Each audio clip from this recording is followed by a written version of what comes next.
கிறிஸ்துவில் பிரியமானவர்களே, இந்த நாளுக்கென்று தேவன் நமக்கு அருளியிருக்கிற ஜீவ வார்த்தை பிலிப்பியரின் புஸ்தகம் 4வது அதிகாரம் 19வது வசனம். தேவன் தம்முடைய மகிமையின் ஐஸ்வரியத்தின்படி உங்கள் குறைவையெல்லாம் கிறிஸ்து இயேசுவுக்குள் மகிமையிலே நிறைவாக்குவார். எனக்கு அருமையான சகோதர சகோதரிகளே, இன்றைய நாள் உங்கள் குறைவுகளை நிறைவாக்கி ஆசிர்வதிக்கின்ற நாளாய் கர்த்தர் வாக்கு பண்ணி உள்ளார்.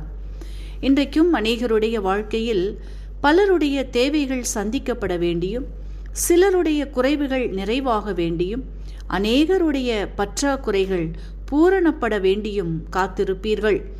அவைகளுக்காய் பல நாட்களாய் காத்திருந்தும் தடைகளும் அடைக்கப்பட்டும் எந்த பதிலும் இல்லாமலும் நம்பிக்கையற்று போய் கடந்து போவீர்களானால், இன்றைக்கு உங்களை பார்த்துதான் கர்த்தர் சொல்லுகின்றார், என்னுடைய ஐஸ்வரியத்தின்படி உங்கள் குறைவுகளை நிறைவாக்குவேன் என்று.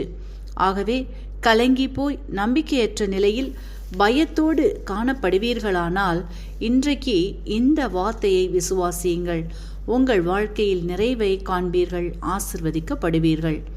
இன்றைக்கும் நாம் 1 ராஜாக்களின் புஸ்தகம் 17வது அதிகாரத்தை வாசிக்கையில், அங்கே சாரிபாத்தில் பெரும் பஞ்சம் உண்டானதையும், அங்கே குடியிருந்த விதவை தன் ஒரே மகனுடன் பஞ்சத்தின் கொடுமை தாங்க முடியாதவளாய் உதவியற்ற நிலையில், வருமானம் குறை உண்டானதினால் பசி பட்டினி என்ன செய்வதென்று அறியாதவளாய் தன்னிடமிருந்த ஒரு பிடி மாவும் கொஞ்சம் எண்ணெயும் கொண்டு சிறிய அடையை பண்ணி தானும் தன் மகனும் உண்டு செத்து விடலாம் என்று முடிவு எடுத்து அதற்காக ஆயத்தப்படுத்துகின்ற வேளையில்தாமே கர்த்தருடைய கண்கள் சாரிபாத் விதவையை நோக்கி பார்த்தது.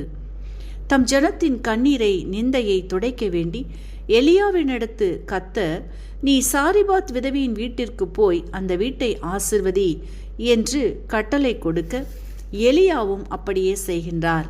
அந்த வீட்டில் கர்த்தர் தேசத்தின் மேல் மழையை கட்டளையிடும் நாள் மட்டும் பானையில் மா செலவழிந்து போகாமலும் கலசத்தில் எண்ணெய் குறைந்து போகாமலும் கர்த்தர் நிறைவாய் ஆசிர்வதித்தார் என்று வாசித்தறிகின்றோம். இன்றைக்கும் உங்களின் வாழ்விலும் கூட அநேகருடைய இல்லங்களிலும் உள்ளங்களிலும் இப்படிப்பட்டதான வறட்சி நிலை காணப்படலாம். எந்த வழியும் இல்லை என்றும், எதிர்கால வாழ்க்கை எப்படியாகுமோ என்று ஐயப்பாடுகளுடனும் அநேக கேள்விகளோடும் மனதளவில் சமாதானம் இல்லாமலும் தேவைகளை எப்படி சந்திப்பது என்று குழப்பத்தோடும் காணப்படுவீர்களானால், உங்களை பார்த்துதான் கர்த்தர் சொல்லுகின்றார், நானே ஜீவ அப்பம், நானே ஜீவ ஊற்று, என்னில் பானம் பண்ணுகிறவனும் என்னில் புசிக்கிறவனும் என்றென்றைக்கும் பிழைப்பான் என்று. ஆகவே ஜீவ நீரூற்றாகிய இயேசுவை விசுவாசியுங்கள். உங்கள் வீட்டையும் தேடி வந்து ஆசிர்வதிக்க வல்லவர். அன்றைக்கு சாரிபாத் விதவை இயேசுவை கூப்பிடவில்லை, விசுவாசிக்கவில்லை.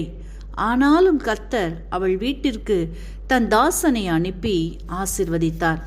ஆனால் இன்றைக்கு நீங்கள் விசுவாசிக்கின்ற இயேசு உங்கள் இருதயத்தில் வாசம் பண்ணுகிறபடியினால், உங்களின் தேவைகளை அவர் அறிந்திருக்கிறபடியினால், எல்லாவற்றையும் பார்த்து கொள்ளுகிற யெகோவா ஈராய் உங்கள் மத்தியில் கடந்து வந்து உங்களுடைய குறைவுகளை நிறைவாக்கி ஆசிர்வதிப்பார்.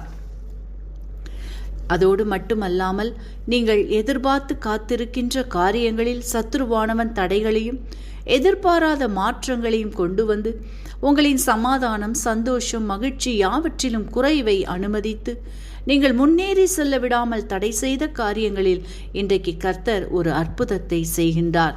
சத்துருவின் திட்டங்களும் எண்ணங்களும் ஆலோசனைகளும் உங்களுக்கு எதிராய், பிள்ளைகளுக்கு எதிராய், பணியிடங்களில், ஊழியத்தில், சரீரத்தில் குறைவை, பலவீனத்தை, தடைகளை, மன அழுத்தத்தை, விரக்தியை கொண்டு வர திட்டமிட்டிருக்கலாம்.